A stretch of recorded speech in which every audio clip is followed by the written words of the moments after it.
Or like email it to the front desk or something? A lot of what I do is orthopedic related, and I've talked about stuff like that, but a lot of important things, and what I'll talk about more today, is just how to improve mind health or brain health. I think it's really important as we get older to make sure that we're not just focusing on the standard muscles in our body, the standard joints in our body that we're all really more well known or commonly known, but just how to influence brain health as we get older. So what I'll do is I'm going to share my screen here. And then again, if you guys have any questions, don't be afraid to put it in the chat box, or if you have a little notepad, write it down, and we can open up for questions at the end. And I'll share my screen here. Okay, let me get this going. There we go. Okay, so I'm just going to move this up out of here. There we go. Okay, so the title of this PowerPoint is kind of move your body, move your mind. A lot of what we do in PT is just really centered on how do we increase our brain health through other movements or through other activities. So, that. So one of the big things I find with memory loss, and has been really well researched, is kind of the fear of it. So if you kind of see in the slide over there, 2/3 of people older than 50, what happens is they start fearing that memory loss. So any sort of like, oh, I can't remember what I ate for breakfast the day before. I don't remember what street name I grew up on, stuff like that. It's something that is an early sign of where potentially it could lead to stuff like dementia, Alzheimer's, or it could just be a sign that of normal aging processes. Now, one thing that they've actually found is, so 66% of people, or 2/3, fear developing dementia. 10% don't fear developing cancer, which I thought was pretty just shocking in general, with cancer being a little bit more prevalent in society and generally speaking a little bit more pathologic or harmful. Now, what is the actual risk of developing stuff like dementia, Alzheimer's? So generally speaking, the normal memory loss is about 40% of people have some memory loss after the age of 65. That is normal with aging.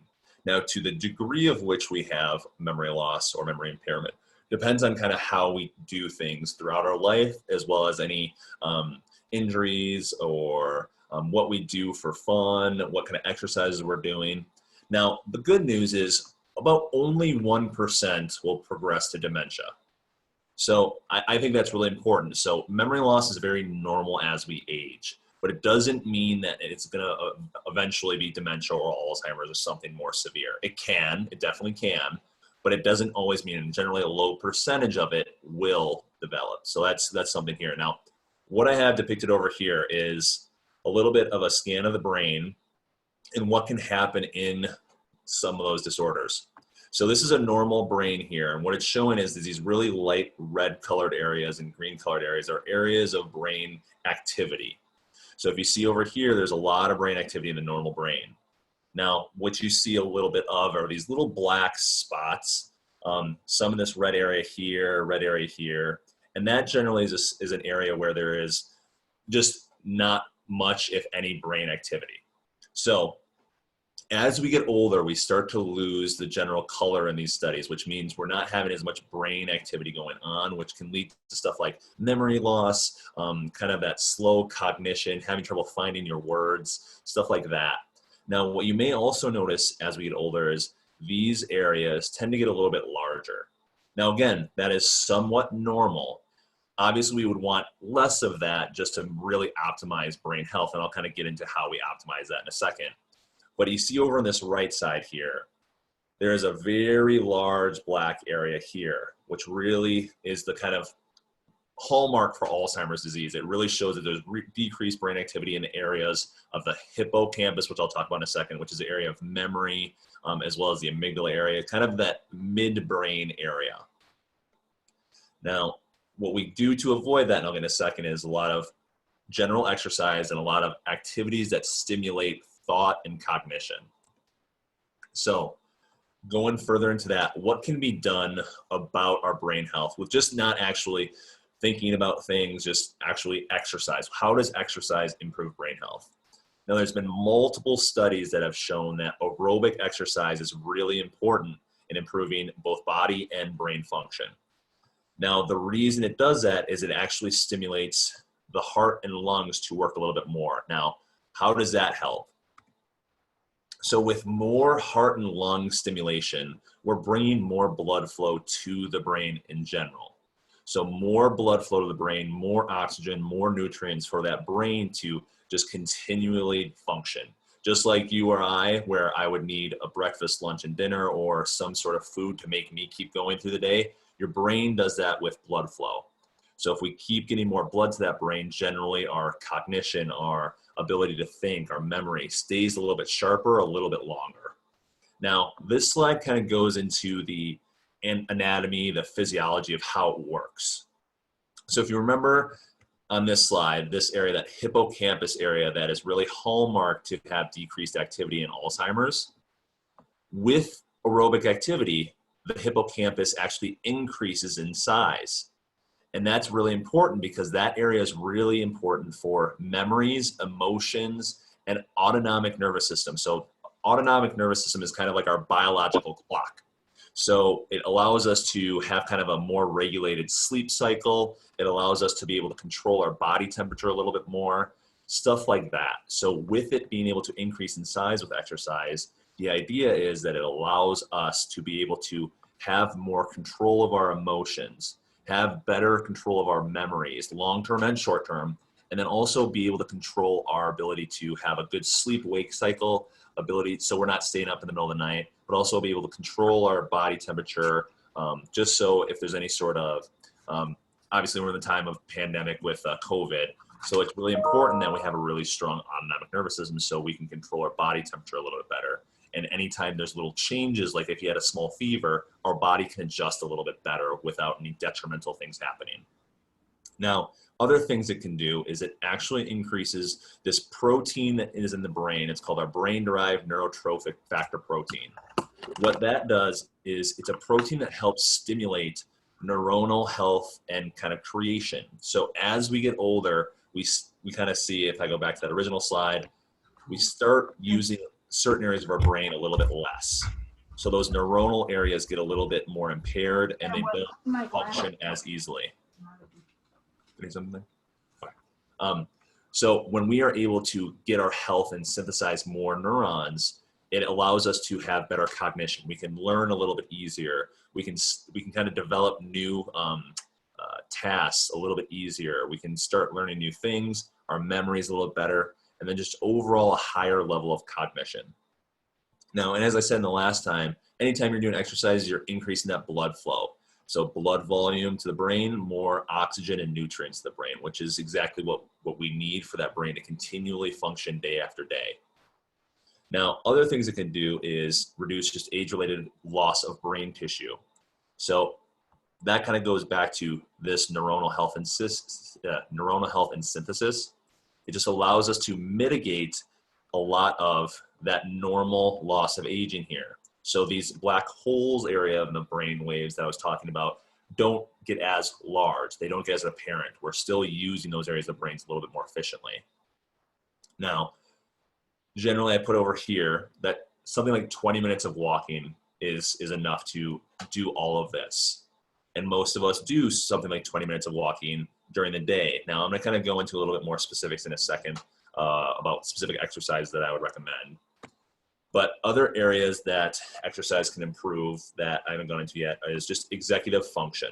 So what that means is just being able to kind of pick and choose what I want to do each day. Do I have the ability to control that I want to lift my hand to reach overhead? Do I have the ability to cognitively choose that I have to walk to the grocery store or go to the dentist that I have a toothache? Being able to make those decisions.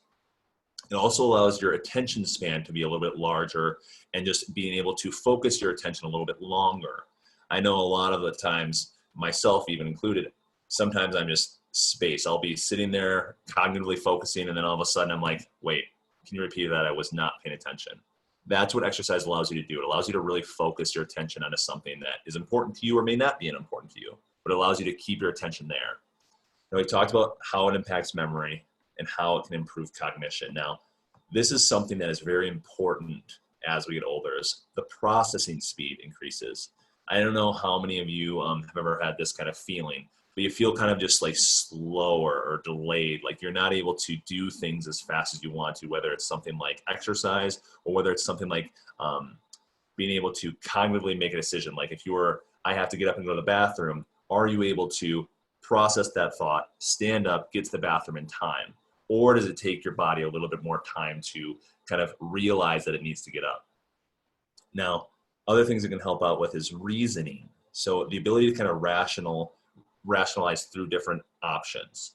So is one option a little bit better? Is this something that I should be doing? Is this causing my body any discomfort?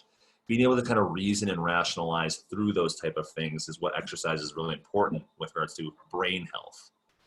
Now, I'm not sure, I didn't ask at the beginning, but if anyone has any history of Alzheimer's or knows anyone with Alzheimer's, one of the big hallmarks is emotional depression or kind of mood swings.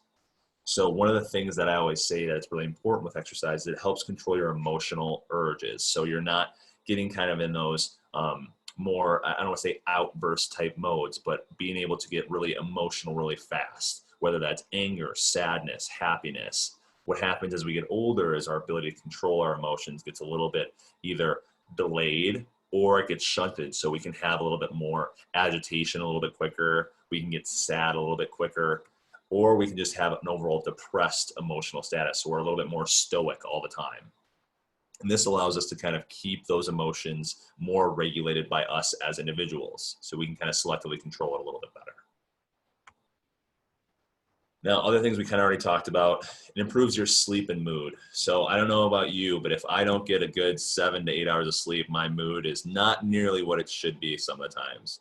And a lot of the times exercise just allows that blood flow to get to the brain to allow us to, again, control that sleep-wake cycle a little bit better. And then in general, if we're sleeping better, all of this tends to improve just as a result. Our long-term memory seems to be a little bit better. Our focus can be a little bit better. Now, these are other kind of secondary things that can help with that, is it helps overcoming any depression. As we get older, and especially in COVID, we lose that kind of social interaction. It becomes a little bit more isolated. We don't get to interact. We don't get to stimulate that social interaction. So some depression is very normal in that sense. So exercise is a one way, even if you're doing it completely by yourself, to help stimulate that blood flow to the brain to try and limit stuff like that from happening. Now, also, obviously, when COVID is not a thing, hopefully soon, that allows us to get more interaction with people. So overall, that social interaction will reduce some of the depression, some of the stress, some of the anxiety that's been brought on by this COVID pandemic. Now, another thing, it just sharpens that short-term memory. So even myself to this day, if you asked me what I had for breakfast yesterday, I probably would not be able to tell you. And that's something where exercise is able to allow you to have immediate recall. What did I read yesterday morning in the newspaper? What did I see yesterday morning on the news channel? Stuff like that. Now, the big question I always get is, how much should I exercise each week? Now, generally speaking, about 150 minutes of moderate aerobic activity every week. Now, some of you may be like, that seems quite a bit high. Now, if you look at that, I kind of put it down at 2.5 hours a week. And so if you did it as something as simple as 5 days a week, and you can take 2 days off, that's a half hour each day. So not quite a bit. And honestly, you could do more. You could do less in a day if you didn't want to have those rest days, if that makes sense. So instead of half hour each day, you could do something a little bit less over a period of 7 days. That's okay. It doesn't have to be that half hour each day. Now, another question I commonly get is, how do you determine if something's moderate exercise? And this is a good kind of snippet I always tell people is, if you're doing it, you should be able to still continue to talk, hold a conversation, but you should not be able to continue to sing your favorite song while you're doing it. That is something that's moderate exercise. So if you're able to sing while you're doing it, it's not difficult enough. Now, if you are unable to talk or sing during it, that's where we're going maybe a little bit too much into the intensity of it. It may be too much too soon. Now, what type of exercises should we do? Obviously, aerobic exercise is anything that brings your heart rate up a little bit, just to allow our heart to kind of work a little bit harder, our lungs to work a little bit harder. Now, another type of exercise that's really good are just generally strength exercises.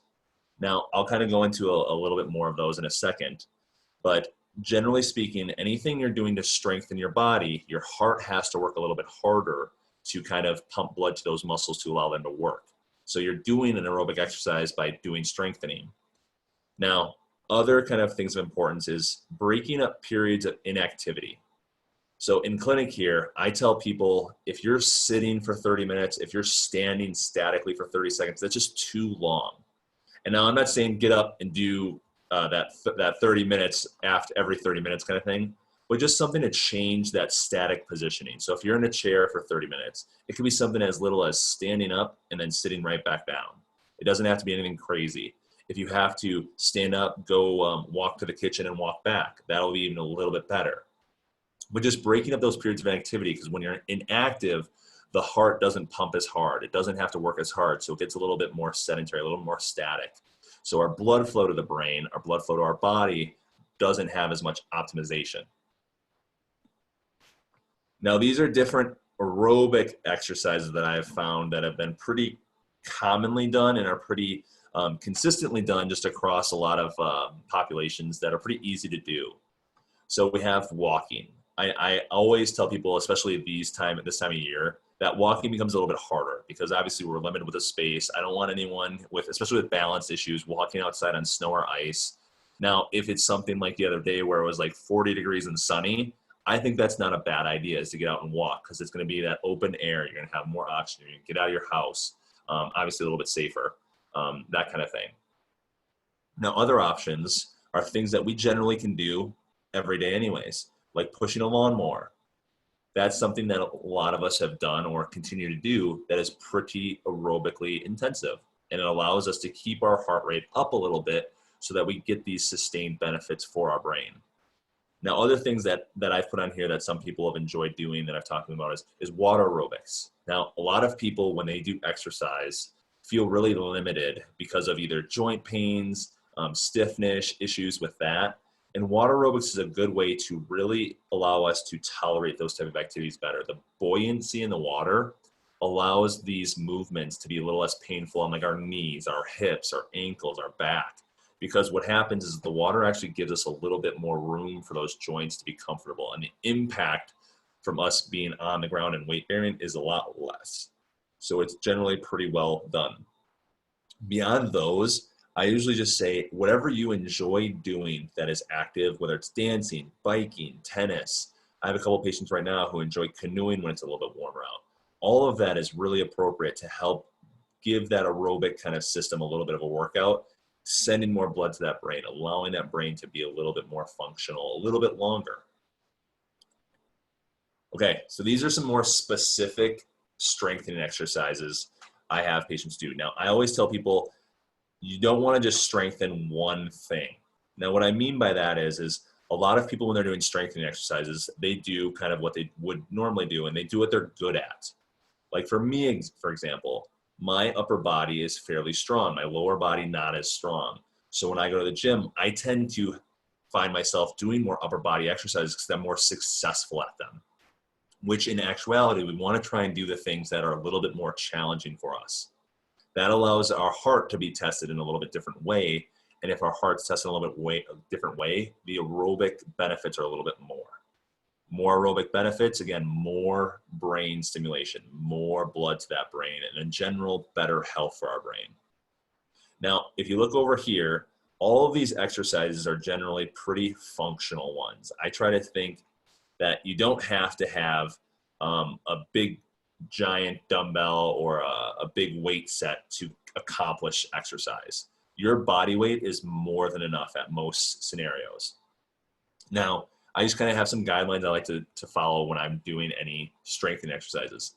Is you want to do at least one set of 8 to 12 repetitions of each exercise. So if you have a series of 5 exercises, 6 exercises, 7 exercises, you want to do at least one set of those of about 8 to 12 repetitions of it. So if we're using this chart here on the right side of my screen, if we were doing something like what's called, this exercise is a sit to stand. So just standing up from a chair, and she has her arms across her chest. You don't have to do that. You can use the armrest. You can use your hands in your lap. That's okay. But doing something like 8 to 10 of those And then if you like upper body stuff, you can kind of go, if you look down here as overhead press, doing something like 8 to 10 of those. You're getting your lower body strong here. You're working the heart, getting the blood pumping more towards the legs. This one, your legs are taking a little bit more of an active break, and you're getting more blood pumping to the arms and upper extremities. But again, just changing up the exercises you're doing allows the heart to be challenged in just a slightly different way. Now, beyond some of these other exercises, some things I've also found that can be strength exercises that we don't really realize are strengthening exercises are stuff like carrying groceries. I don't know about you. I'm one of those people that if I get groceries, I try to carry them all in at one time. And that's just an efficiency thing. But honestly, if you were to do something just completely the opposite of that, and you carry one bag of groceries in at a time, what happens is you're now sustaining that exercise over a longer period of time. Your aerobic capacity is getting a little bit better. And then you're also carrying weight in your arms. So you're not only getting your arms strong, but your legs are actually getting stronger too, because they're having to control more weight because of that bag of groceries in your hand. Other exercises or daily activities, that can be a little bit more strength building that people don't realize. Stuff like gardening. I don't know if any of you have ever pulled weeds, but man, my hands, my wrists, my arms, everything is super sore after I've pulled weeds. And that's something where people are like, yeah, I was just gardening, nothing too big about that. That's a strength exercise. You're pulling against resistance. And that's something, again, that challenges that heart a little bit more. Now, obviously, if it's anything like the Dane County summers where it's a little bit more humid, a little bit more heat driven, pace yourself. You don't want to get too overheated with that stuff like that.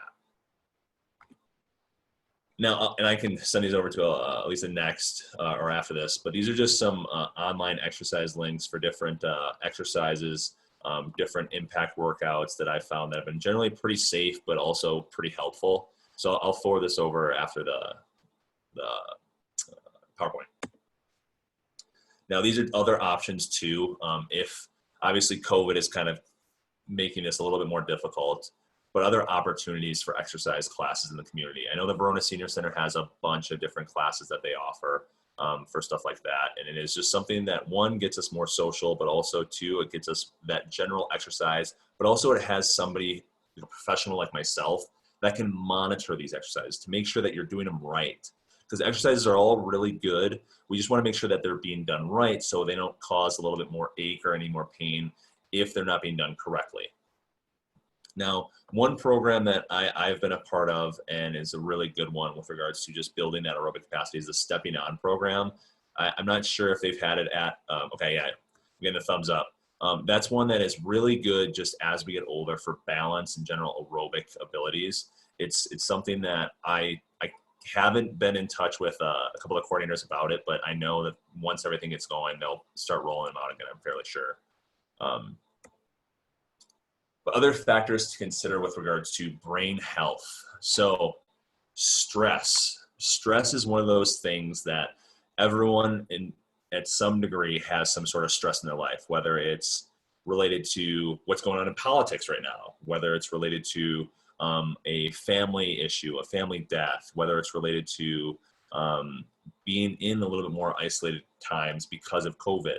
Stress, what happens to our brain is stress releases this chemical called cortisol in our brain.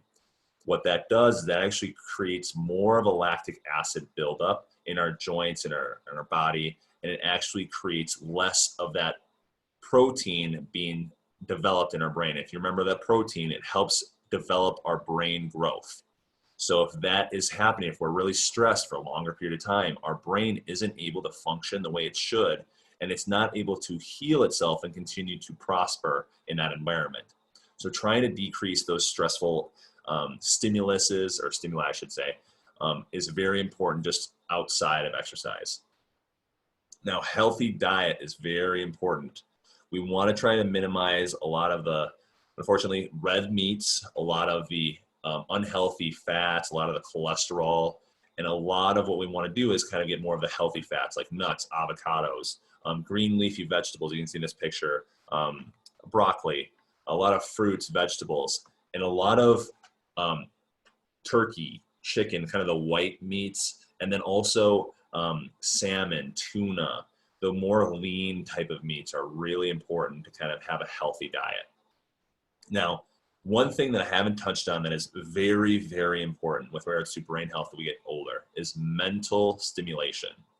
Now, a little side note is that can be something as little as community engagement. So doing what you're doing now, being on this, listening to me talk about how to make your brain healthy, that's community engagement. You are actually allowing yourself and your brain a little bit more of an opportunity to be as optimal as it can be function-wise as we get older. It just allows you to really think about, hey, am I processing this information? If I am processing this information, can we use our executive function to either do something about it, or even more so, we're challenging those memory processes. Can I remember everything Tyler just rambled off in this 30 minutes? Probably not, because I talk a lot, but that's something that allows you to really challenge those type of brain pathways. Now, other sort of things that can provide mental stimulation. I remember when I was younger, I would always go to my grandmother's house in town here, and she would always do every single puzzle in that newspaper, the crossword, the word jumble, I'm blanking on the crypto quotes, and I'm sitting here, I would try to get out there early so I would hopefully at least have a chance to try my own. Never got there early enough. But all of those, what they do is they just challenge your brain to think about certain things, certain algorithms that are going on in those puzzles, challenge your brain pathways just a little bit differently. Even if it's the same exact puzzle every time and it's just a slightly different word or you're looking for a different phrase, that's challenging the brain in a different way to allow it to continually develop and continually prosper as best it can. Now, other things we focus on, healthy lifestyle decisions. So the big one I always talk about, or the big two I always talk about, is smoking and sitting. So smoking, what it does to you is it decreases our blood flow in generally to our joints, to our muscles, to our brain. So again, if we're not getting that blood flow, what ends up happening is it impacts our brain health later on in life. Now, sitting, again, it really creates that static, sedentary, really not doing much. So our heart doesn't have to work. Our heart rate lowers, so our blood to our brain gets less. And that's where we kind of get in more of that mental grog, where we have been staring at the TV for 5-6 hours and you're like, wow, I do not know what I just watched. It's been a long day kind of thing. We got to get up and move. We got to get up and just change your position at a minimum.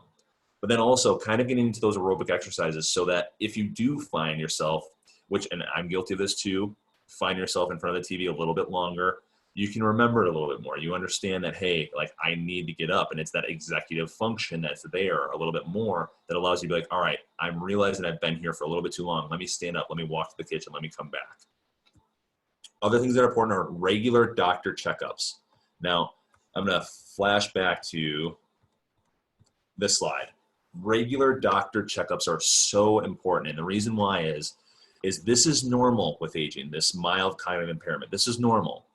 But if we are, I don't want to say afraid, but if we are very hesitant to go to the doctor because we're afraid that we may be developing Alzheimer's or something more severe, dementia, something like that, it may already be at this point. And then stuff like I'm talking about today doesn't have as much of an effect. So being able to kind of go in, chat with your doctor, let them know that, hey, my memory hasn't been as good, or I've been not able to focus on certain things. That's something where we can kind of address it head on and make sure that it doesn't develop into these more serious things. Get back to this. Now, this. Lastly is that good sleep hygiene, regular sleep cycles. I know a lot of us, as we get older, our sleep tends to suffer a little bit more. And that's something that's really important. When we're sleeping, that's where our body recovers, our brain recovers. And if we're not doing those type of things, everything gets a little bit more depressed. Our ability to think, our ability to reason gets a little bit more depressed. And that allows for everything to be a little bit more, or I should say a lot less easy to improve upon if we're not getting good sleep. And so this is kind of another slide into the mental stimulation. And I have a couple of sources or websites I will send over as well afterwards. But these are other ideas for mental stimulation. I know I talked about the crossword puzzles, the newspaper puzzles. But something honestly, a lot of us do already is reading a book. It's something that allows us to, one, read a language, try and interpret what that sentence or what that chapter just said to us, and allows us to really stimulate those brain pathways to keep going. Now, something that's not on here that I think is really, really good with regards to mental stimulation is challenging yourself to learn a new thing. When you're learning something new, it stimulates different areas of the brain that you haven't had stimulated before. And so if you're stimulating new areas of the brain, if you remember that slide that I just went away from, a lot less of those black spotty areas develop and more of those color areas stay lit. So that means there's more brain activity going on in areas where it's a little bit more, or previously less. So learning something new, whether it's something like, I do a big thing. I try to learn a new instrument. That's what I do. It's something that is challenging for me. I'm not musically inclined at all. My wife will tell you that, unfortunately for her. But stuff like that really challenges me to really think about how I'm doing things and how I'm using my body, challenging the brain to be able to control my ability to read something like music and translate it to an instrument. And it doesn't have to be anything like that. It could be learning a new board game. It could be learning about a new fad diet, a new scientific development. Just being able to learn about these new things challenges our brain in ways it hadn't been previously challenged. Okay, so these are things that I always tell people when they're kind of trying to understand how much regular development with a doctor, how much interaction should I have with my doctor when stuff like this is going on.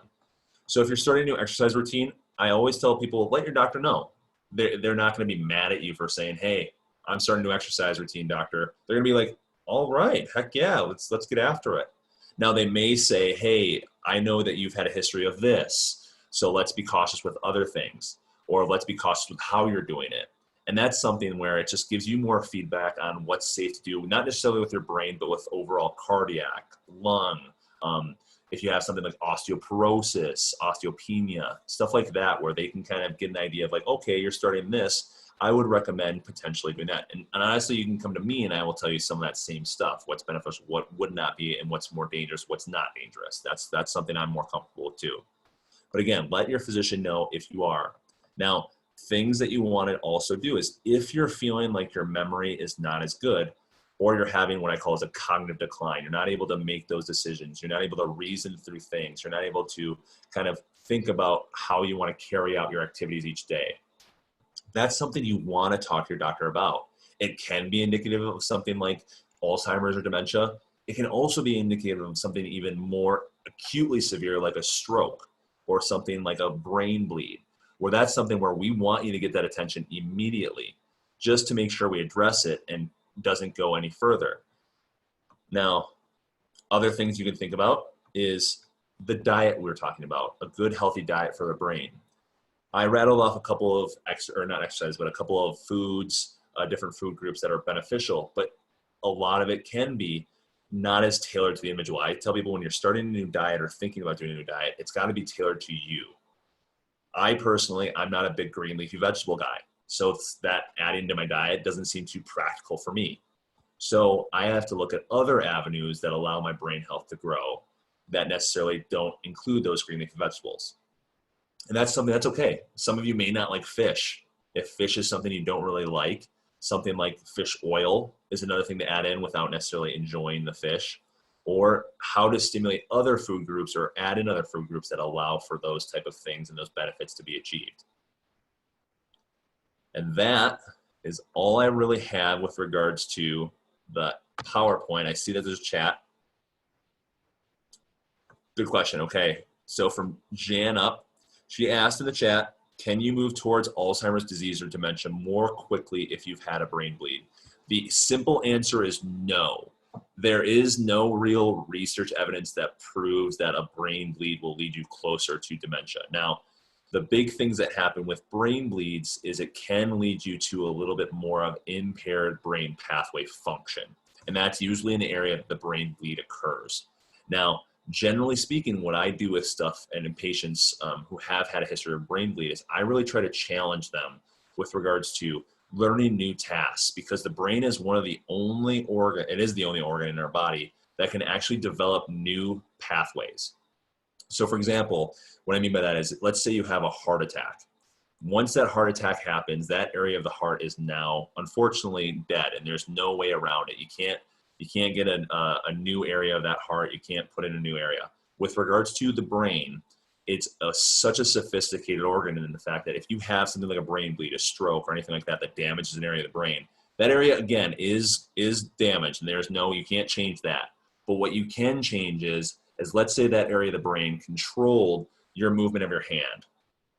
What the brain is really good at, and that protein is really important for, is it actually allows you to create a new neuronal area that goes around that area to help control your hand.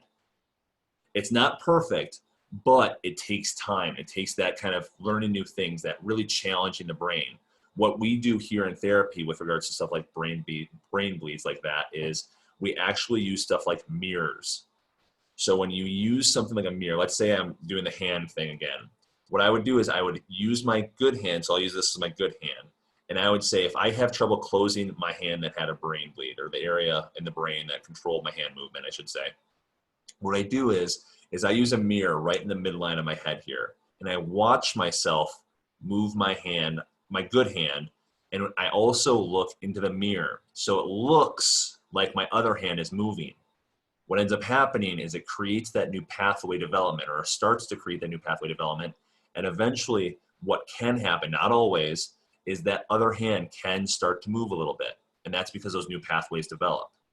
And that's kind of generally what we're trying to accomplish with all of these things I was talking about, with aerobic exercise, with the diet, with the reducing stress, with stimulating our mental capacity, stuff like that. But I will close this down. I will stop the share so I can see you all if you guys have any questions.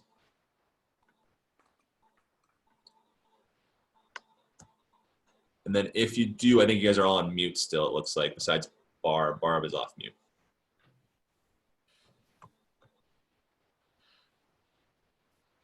Thank you. It was very informational. Thank you.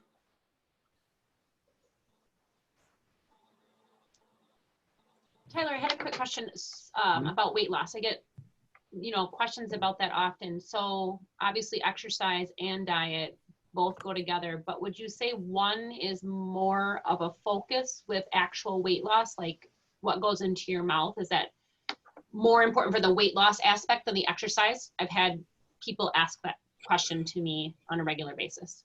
I usually tell people it's pretty equal. And in a sense, I always say in the most basic sense, diet is calories in, calories out kind of thing. So no matter what you're eating, if it's something like the healthiest of foods, if you're eating a lot of it and you're not taking it away. So each day, depending on our body weight, depending on how active we are, we all burn a certain amount of calories each day. That's just a given. So if we're eating more calories than we're burning, we're adding calories to our body. We're storing them in our body. And so in that sense, it can be a little bit more tailored towards a little bit of both. And that's why I say both are pretty equal. Obviously, you want to make sure that the diet that you're eating is calories that do something in your body. So what I mean by that is there's a lot of things like empty calories, candy, soda, potato chips that just add calories to your body and they don't provide any nutrients. And those are things where we can really see a difference just in removing stuff like that to make sure that the calories that you do get, you're able to utilize them a little bit more. So what I mean by that further is, let's say you have, my dad is notorious for this. He always has a Pepsi a day, and he has since I was little. And he is one of those people that doesn't do as much exercise as I would like. But what I've told him is, I was like, think about it this way. You don't like doing exercise because it makes you tired. And so what makes you tired is the nutrients aren't available for your body to actually make that exercise more tolerable. And so if you were to take something away like a Pepsi and give him something like either a carbohydrate, a good protein, a good fat like avocados, nuts, etc., what happens is this exercise becomes a little bit easier. The soreness after the exercise becomes a little bit less. So then you can tolerate a little bit more, and the exercise actually starts to show more of that benefit with weight loss. But that's more the important part, is not necessarily how much you're eating, what you're eating. Now, how much you're eating definitely makes a difference, because obviously the caloric intake and portion size and all that stuff is really important. But what you're eating is a lot more important than technically how much you're eating. And then I think I saw one more question in the chat. Let me open that real quick. I have a question, Tyler. Yep, go for it.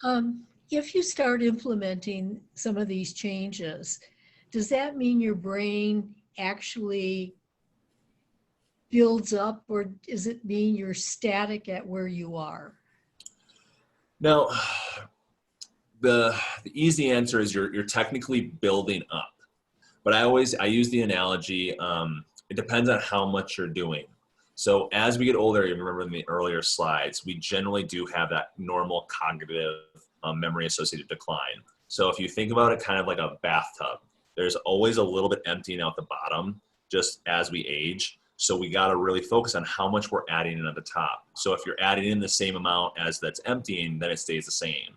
If you're really working at it, generally speaking, it can still grow. Like we still have really good evidence that shows that brains can build their neurons as we get into older age. Now, generally speaking, brain weight, and that has nothing to do with anything, brain weight will decrease as we get older. And that's just because the areas of the brain that we don't use as much become a little bit lighter, more or less.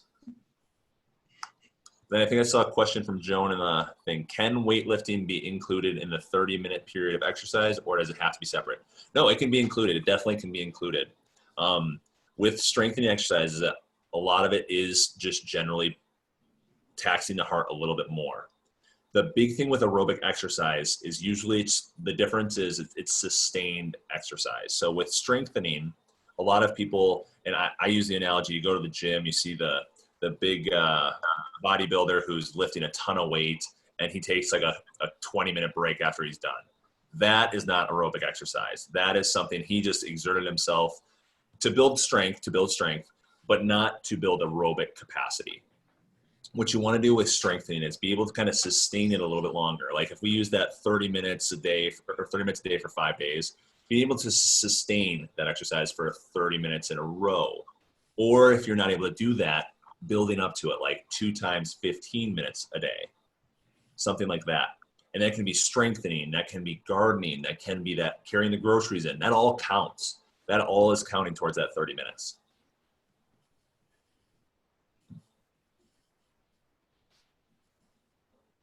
I think you're on mute, Barb, but I see you over there. There you go. Okay. Let's say you've had a pretty busy day. Yep. But you've got an extra half hour before you start making your dinner and unwind for the night.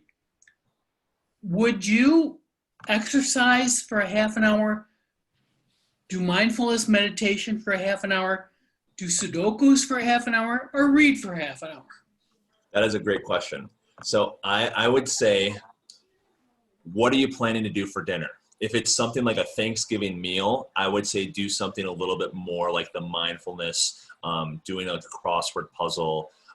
If you're doing something like a college student, like throwing a frozen pizza in the oven and then walking away, then do a little bit more of the exercise. But it's one of those things that kind of depends on what you have planned for dinner. I know with a lot of cooking, a lot of standing, a lot of moving, bending, lifting, mixing, potentially, all of that's going to be a little bit more taxing. And so in that sense, you don't want to do like 30 minutes of exercise before that, because having a good quality dinner is important as well. So you don't want to compromise that.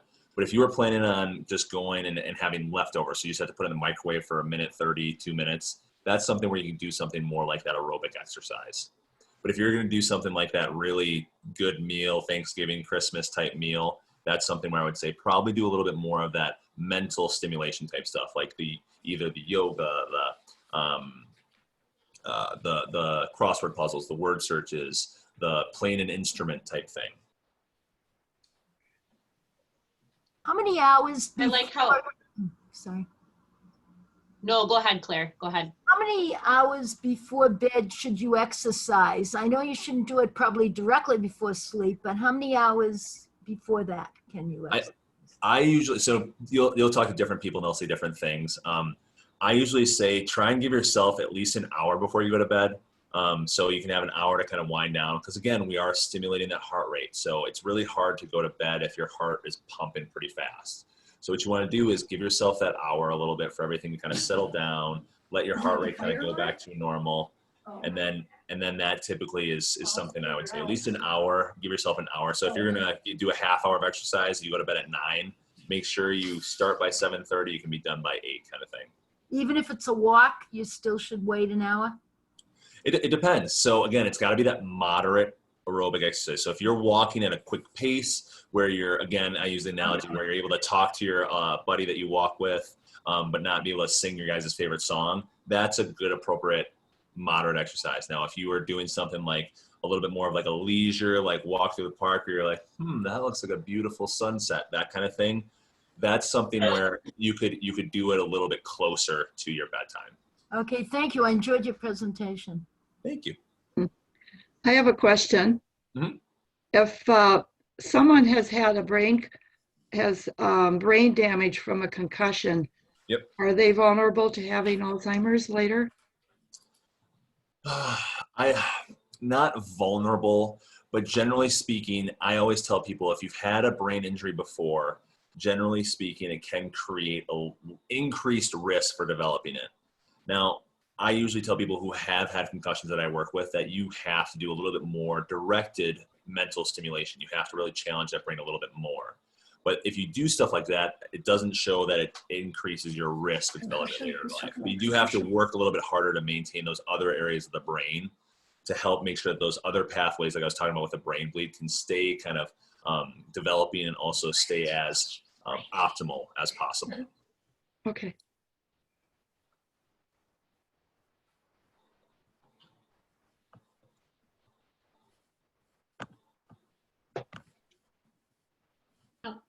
I have another question. I have heard that when you develop an exercise routine like weightlifting, that you should periodically, like every 6 months or so, change up your routine because it stimulates your muscles more to do new stuff. Then, is that true? Oh yeah, I honestly, I even say even earlier than that. To be honest, I usually try to say challenge your body as many different ways as you can, because again, those muscles, when we move as humans, it's never really always one direction. I use the kind of idea. Have you ever guys loaded a dishwasher? So you have your sink, right? Sink's right in front of you. You're bending forward. You lift the dish out of the sink. You turn. You bend down. You place that in there. You may move in more ways than you even realize. And those muscles, if you're doing certain exercises, are only being challenged in that one way. So when you're doing things in life, though, they're not challenged just that one way. When you're walking down a street, what ends up happening is we're walking forward and backwards for the most part, yes. But what happens if we change the surface we're walking on from like the sidewalk to a grassy surface? That little change makes other muscle groups have to kick on to help out. And so if you haven't challenged those muscles, because we've been doing the same program for a while, it's not as easily able to identify for our brain, but also for those muscles to be quick to activate for you. So something like if you were to, let's use the outside right now, if you were to step on a patch of black ice, hopefully not, but if you were, are your muscles ready and prepared for it? And that's something where if you challenge yourself in a different way, a little bit more frequently, it's more able to kind of accommodate for those type of challenges that we encounter in everyday life. Okay. And if you're having a bad day, because maybe you exercised the day before too heavily or something, and your muscles are just tired, is range of motion activity just as good? I don't use the term just as good, but it is appropriate. It is 150% appropriate. Everyone, I usually tell people that if you're doing strengthening exercises and you push yourself a little too hard, you're just like everyone, take a day off. But when I say take a day off, I want you doing exactly what you were just talking about, those range of motion exercises, trying to stay mobile. Because when we go a little bit too hard too soon, or a little bit, we're feeling good, so we do a little bit more than we're used to, those muscles build up lactic acid in them. And what happens, that's creating that soreness. That's what that soreness you feel in your muscles after a good workout. What really reduces that and reduces it quicker is stuff like those range of motion exercises, something like those flexibility exercises that aren't as taxing for you to do, but it's something that allows you to stay a little less static, that allows that lactic acid just kind of sit in those muscles, and it doesn't make that soreness really any better. Eventually, if we sat there long enough, it would go away, but then that stiffness sets in. So stuff like range of motion is, I guess, like, you know what, I take it back. It is just as good in those instances. Mhm.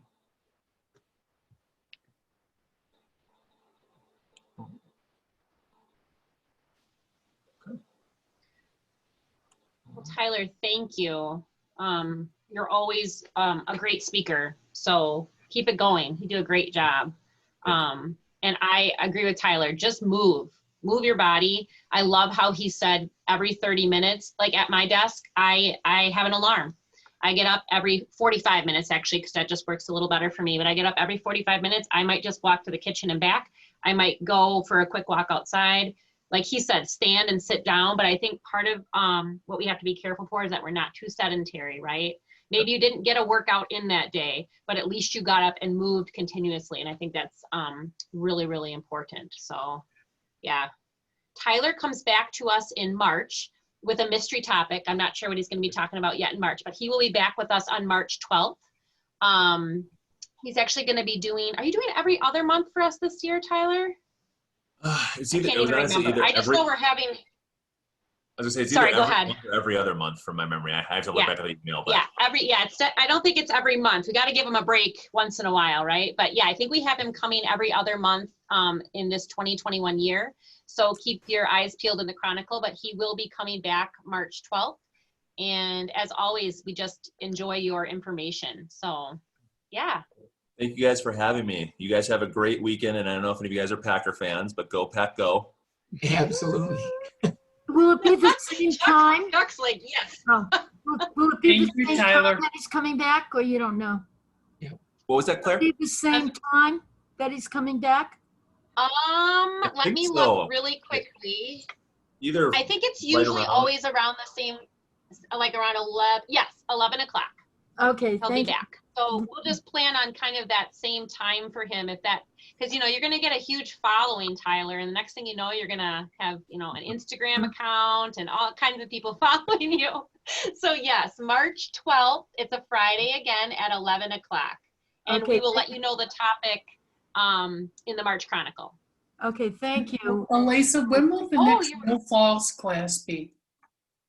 When will the next no fall? So yeah, so the stepping on class. So Yeah. I contacted Ron Dorr maybe 2 months ago, and he said they're working on a virtual option, but he said they really prefer to do it in-house because they actually want to be watching you as you're doing the moves and make sure you're doing them correctly. I don't know if they've changed that, but I have been in conversation with him. So as soon as I know more, I would love to offer the stepping on session twice this year. I just don't know.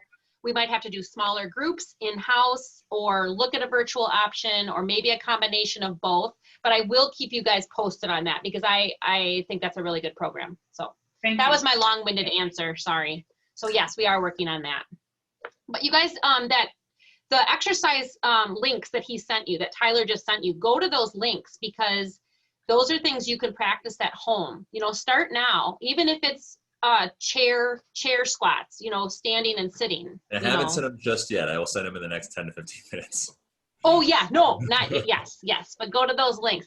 And this will also be on our YouTube channel, you guys, if you want to rewatch anything there. So yeah. All right.